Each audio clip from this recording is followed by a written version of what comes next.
Bonjour, Célia Chartrain, sophrologue. Et aujourd'hui, j'aimerais voir avec vous un sujet fondamental pour moi.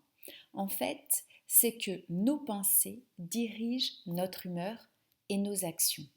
Une idée triste nous rend triste. Une pensée gaie nous rend gaie.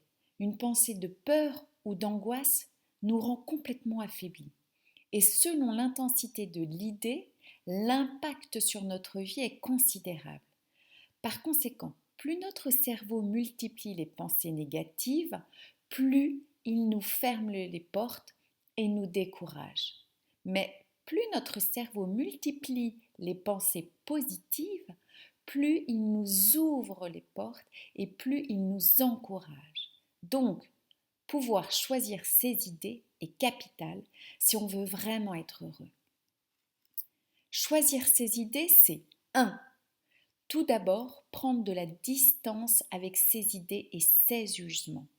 Savoir que pour toute idée qui surgit dans notre tête, il n'est pas obligatoire d'y croire et de la suivre. On a le droit de la laisser passer sans s'y attacher. 2. C'est aussi se rendre compte que lorsque l'on a décidé dans son fort intérieur de réaliser quelque chose de difficile, il est primordial de penser que c'est possible et de se focaliser uniquement sur les solutions, uniquement sur le comment. 3.